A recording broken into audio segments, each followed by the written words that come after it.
오늘 영상은 우리 집 통신비를 지켜줄 골키퍼 인터넷 끝판왕과 함께합니다. 아스날이 지난 시즌부터 세트피스의 굉장한 강점을 보여주고 있는데 기록으로만 봐도 지난 시즌 아스날이 세트피스로 20골을 만들어내면서 프리미어리그에서 가장 많은 세트피스 득점을 기록한 팀이었고요. 이번 시즌도 벌써 3골을 세트피스로 만들어내면서 이번 시즌 역시나 가장 많이 세트피스에서 득점을 만들어가고 있는 팀이에요. 그리고 이 기록이 대단한 건 아스날이 이번 시즌에 8골을 기록했는데 3골을 세트피스로 만들었다는 거거든요. 거의 절반가량의 득점을 세트피스로 만들고 있는 팀이 아스날이다 라고 볼 수가 있는 건데, 특히나 코너킥 상황에서 굉장히 아스날의 전술 자체가 매우 독특하면서 효율적이라고 볼 수가 있습니다. 어떤 거냐면, 보통 우리가 코너킥 공격을 할 때는 상대 수비가 기본적으로는 골 에어리어 앞쪽, 아무래도 이 공간이 득점이 나올 만한 가장 중요한 공간이다 보니까 이 위치에서 막는 선수들이 있고요. 그리고 바로 앞에 니어 포스트와 파 포스트를 막는 선수들이 있습니다. 그리고 골 에어리어 앞쪽에 기본적으로 헤더가 가능한 공간에도 상대를 방해하는 선수들이 위치하고 있죠. 그런데 여기서 보통의 팀들은 공격을 할 때 이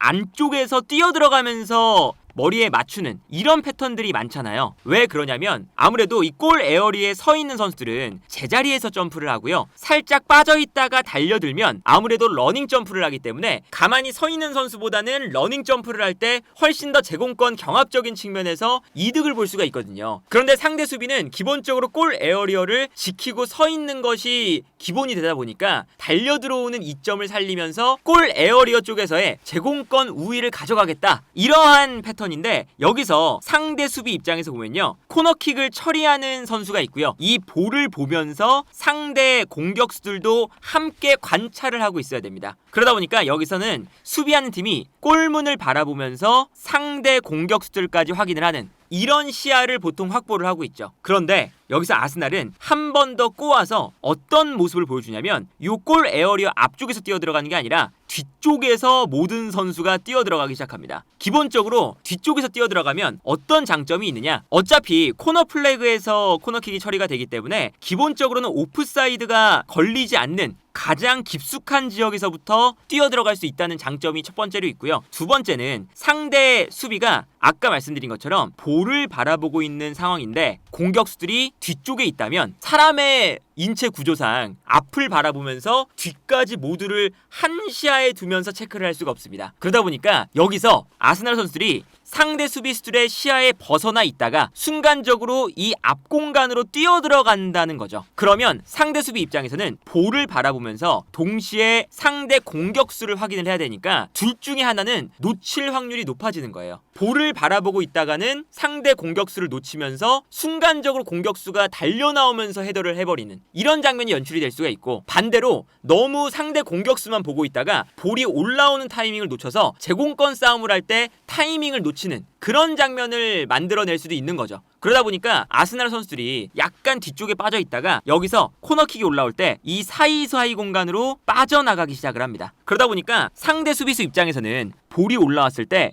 헤더를 하기 위해서 점프를 하는데, 이때 본인이 시야에 두지 못한 아스날의 공격수가 순간적으로 앞으로 달려나오면서 끊을 수 있는 이런 장면들이 계속 연출이 되는 거예요. 그리고 이러한 움직임을 가져가는 게 한 명이 아니라 거의 모든 아스날의 선수들이 이러한 움직임을 가져가 버리면 상대 수비수 입장에서는 아스날의 공격수들의 움직임을 찾기가 굉장히 어려워지겠죠. 그래서 예를 들면 이제 이런 장면입니다. 이 장면을 보면 이게 지난 시즌 북런던 더비 때의 장면인데, 토트넘이 골 에어리어 안쪽에서 수비를 형성하고 있는 선수들, 그리고 골 에어리어 바깥에서 수비를 형성하고 있는 선수들이 기본적으로 구성이 되어 있습니다. 그리고 아스날의 선수들은 가장 뒤쪽에서 앞으로 달려나갈 준비를 하고 있죠. 그러다 보니까 토트넘의 수비 입장에서는 공을 바라보고 있을 때 순간적으로 아스날의 선수가 뒤쪽에서 앞으로 달려나오면 순간적으로 이 앞쪽에 있는 위치를 허용을 할 수밖에 없는 상황이 발생을 하는 거예요. 그러다 보니까 여기서 코너킥이 올라왔을 때 어떤 장면이 나오냐, 뒤쪽에 있었던 하베르츠가 순간적으로 앞으로 달려나가기 시작합니다. 그리고 앞으로 달려나갈 때 하베르츠가 갑자기 수비수 앞으로 달려 들어가면서 수비수 입장에서는 하베르츠의 움직임이 체크가 되기도 전에 점프를 하고 있는 모습이 나오죠. 그 다음에 여기서 갑자기 등장해서 머리에 맞추고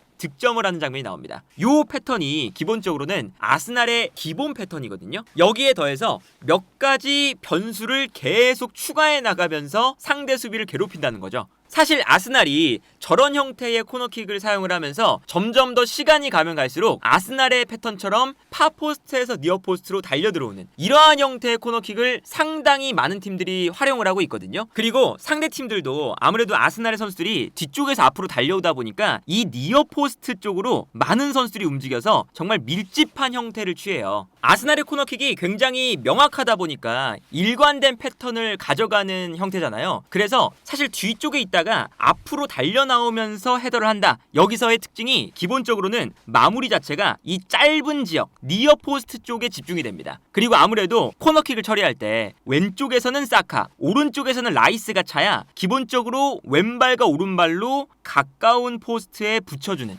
인스윙 코너킥이 가능하죠. 아무래도 안쪽으로 감겨 들어오는 코너킥이 나와야 뒤에서 앞으로 달려갈 때 머리에 맞추기가 쉽고요. 이 안쪽 공간에서 잘라먹기가 매우 쉬워지는 건데, 그래서 아스날의 코너킥 패턴을 분석을 해보면 지난 시즌에 아스날이 코너킥을 찼을 때 떨어지는 위치 자체가 골 에어리어 바로 앞쪽, 특히나 이 니어포스트 쪽이 아주 많이 형성되어 있는 걸 볼 수가 있습니다. 골대의 먼 쪽, 파포스트 지역에는 사실상 코너킥이 많이 올라가 있지 않다는 것을 확인할 수가 있어요. 그리고 여기에 더해서 다른 수치를 보면 아스날의 코너킥이 매우 재미있게도 안쪽, 그러니까 니어포스트 쪽을 노리기 때문에 인스윙 코너킥이 100%고요. 아웃스윙 코너킥, 그러니까 안쪽에서 바깥으로 감겨나가는 코너킥은 한 번도 이루어지지 않았다는 것을 확인할 수가 있습니다. 그래서 아스날의 코너킥 위치를 보면 이렇게 왼쪽에서는 라이스, 오른쪽에는 사카가 처리하면서 왼발로 니어포스트, 오른발로 니어포스트로 계속 감아찼다는 것을 확인할 수가 있죠. 그리고 이렇게 일관된 패턴을 가져가다 보니까 상대팀 입장에서는 니어포스트 쪽에 이번 시즌 들어서 점점 더 분석을 하다 보니까 선수들이 많이 배치가 되는 것을 확인할 수가 있습니다. 그런데 여기서 이제 아스날이 이 수비를 또다시 파해하기 위한 동작을 가져가야 되잖아요. 그래서 이번 시즌에는 이 니어포스트로만 차질 않아요.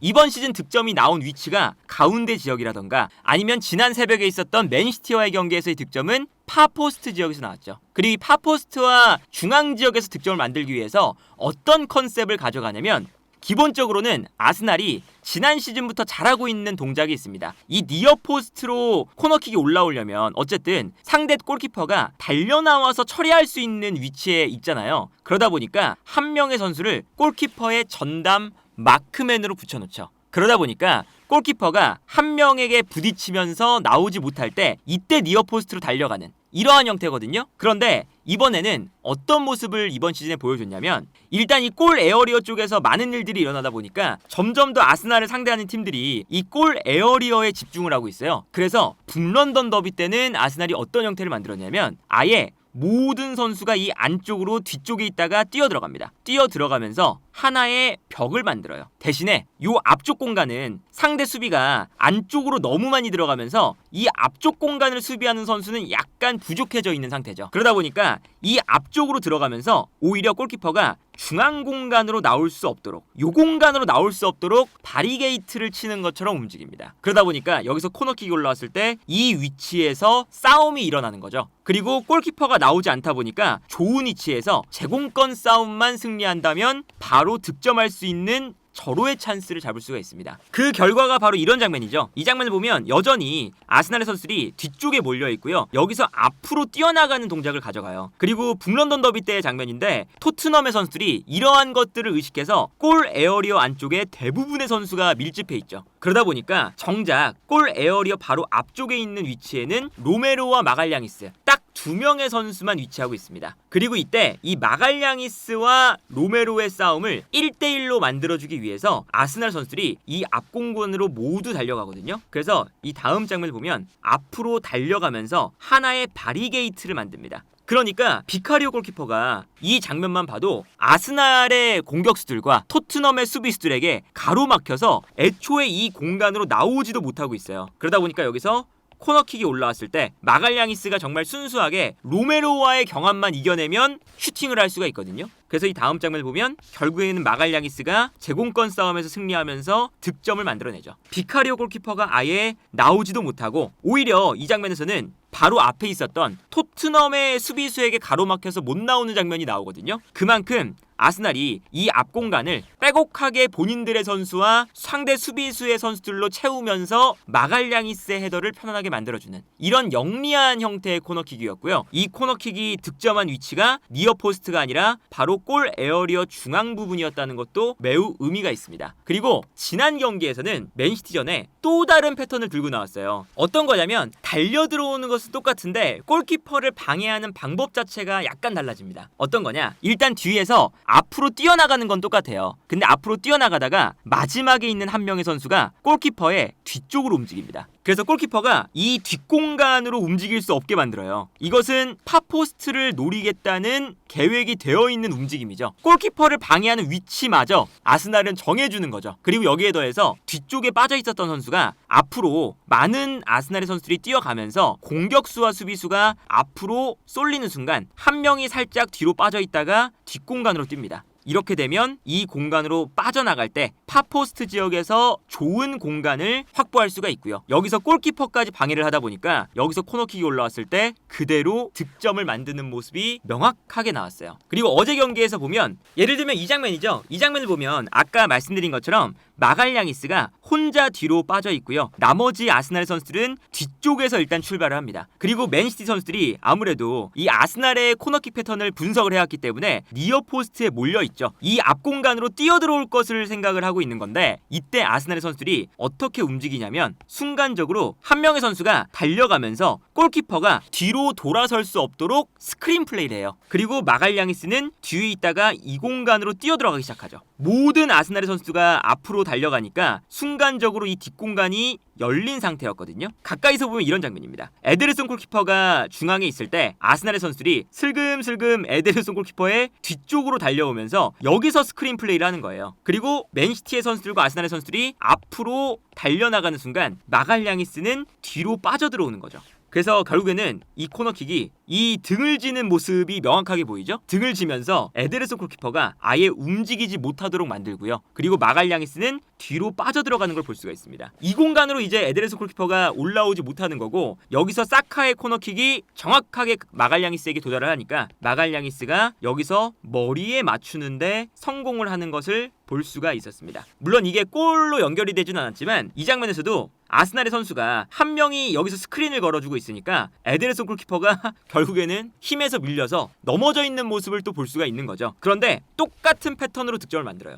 이게 득점이 나왔던 장면인데 똑같죠? 마갈량이스가 뒤에 한 명 빠져 있고요. 그리고 맨시티는 니어포스트를 방해를 하고 있습니다. 그리고 아스날의 선수들은 뒤쪽에 머무르다가 앞으로 달려나가기 시작을 하는데 일단 달려나가면서 마갈량이스가 뛰어들어올 공간을 확보를 해주고 여기에 더해서 뛰어 들어가는 동시에 에데르손 골키퍼에게 처음에는 아무도 붙어있지 않아요. 하지만 한 명의 선수가 이 공간으로 달려가면서 에데르손 골키퍼가 요 뒷공간으로 나오지 못하도록 파포스트로 움직이지 못하도록 방해를 합니다. 그래서 이 다음 장면을 보면요. 이런 장면이 나오죠. 마르티넬리가 앞으로 달려가면서 에데르손 골키퍼를 확실하게 스크린 플레이를 걸어주고 있고요. 이때 마갈량이스가 뒤쪽에 있다가 달려 들어오면서 요 공간으로 뛰어들어오는 모습이 보이죠. 그리고 아스날 선수들이 앞으로 움직여주면서 모든 선수들이 이 앞쪽 공간에 쏠려 있다 보니까 뒤쪽 공간을 신경을 못 썼습니다. 이 장면도 가까이서 보면 이런 장면이에요. 마르티넬리가 살짝 에데르손 골키퍼의 뒤쪽에 서면서 에데르손 골키퍼가 요 뒤쪽에서 달려 들어오는 마갈량이스 쪽으로 나갈 수 없게 스크린을 걸어주고 있고 그리고 마갈량이스가 안쪽으로 들어와 주고 있으면서 동시에 모든 선수가 앞으로 시선을 끌어주고 있죠. 그리고 여기서 또 이제 볼 수 있는 하나의 또 포인트는 칼라피오리가 이번에는 본인의 앞쪽에 있는 그바르디오를 방해하면서 마갈량이스가 헤더를 할 수 있도록 공간을 또 만들어주고 있어요. 칼라피오리오의 스크린 플레이, 마르티넬리의 스크린 플레이. 그리고 여기에 대해서 토마스 파티도 스크린 플레이를 걸어주고 있죠. 이거는 이 마갈량이스를 위한 공간을 만들어주는 거고 결국엔 마갈량이스가 이 공간으로 뛰어들어오면서 머리에 맞춰서 득점을 만듭니다. 모든 선수가 이 맨시티는 스크린 플레이에 걸려서 아무도 마갈량이스가 뛰어들어오는 파포스트 지역으로 달려오지 못하고 있었어요. 그리고 여기서도 이제 살짝 보이는 건 하베르츠가 이번에는 오히려 베르나르도 실바를 바깥으로 밀어내고 있는 장면까지 보이죠. 그러니까 이렇게 이 아스날 자체가 코너킥 상황에서 정말 한 경기 한 경기마다 완벽한 완벽하게 계획이 된 본인들만의 세트피스 플레이 자체를 잘 가져나오기 때문에 이런 디테일의 차이가 계속해서 득점을 만들어내고 있는 거고요. 특히나 최근 아스날이 부상자도 많고 3일마다 경기를 해야 되기 때문에 체력적인 이슈가 겹치면서 어쨌든 이 팀이 공격적이고 과감한 압박보다는, 그리고 볼을 점유하기보다는 약간 실리적인 운영을 할 수밖에 없는 상황이거든요. 그런데 여기서 실리적인 운영을 하다가 코너킥으로 득점을 만든다 라는 건, 실리적으로 경기를 운영하는 팀에게는 득점을 기록할 수 있을 만한 순간이 오픈 플레이 상황에는 그렇게 많이 찾아오지 않으니까 세트피스 상황에서 득점을 만들어내면 만들어낼수록 유리한 상황이 펼쳐지잖아요. 그러다 보니까 최근에 이 아스날이 어려운 일정들을 잘 소화해 나가고 있는 것 자체가 아스날의 이 디테일에 기반한 세트피스, 매우 준비가 잘 된 이 세트피스에 있지 않나 싶고요. 그만큼 아르테타 감독을 중심으로 이 아스날의 코칭 스태프들이 아스날의 축구를 승리할 수 있는 팀, 경기에서 승점 3점을 가져갈 수 있는 팀으로 만들어내고 있다라는 생각이 드네요.